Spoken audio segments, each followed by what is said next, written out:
Սուրբ Ծննդյան տոնից առաջ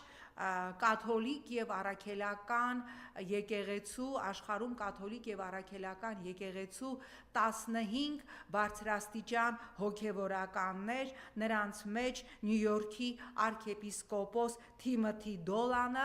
բաց նամակով պաշտոնապես դիմել են Հռոմի Պապին։ Ես այս ուղերձը շատ կարևոր եմ համարում, որի տակ կրկնում եմ ստորագրել են աշխարհի կաթոլիկ եւ առաքելական եկեղեցու ազդեցիկ հոգևորականներ եւ Հռոմի Պապից խնդրել են միջնորդել, որպիսի անհապաղ ազատ արձակվեն Բաքվում պահվող 23 ռազմագերիները եւ շատ կարեւոր է որ թե Թիմոթի Դոլանը, ինչպես նշեցի,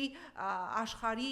ուրեմն կաթոլիկ հոգևոր բարձրաստիճան հոգևորականներից մեկը, ինչպես մյուս 15 հոգևորականները իրենց ուղերձում, իրենց նամակում ուղված Հռոմի Պապին մանրամասն նշել են, թե ինչ դաժան վերաբերմունքի եւ ինչ վանդալիզմի է արժանանում քրիստոնեական հավատը, քրիստոնեական կոթողները Ադրբեջանում եւ անհապաղ պահանջել են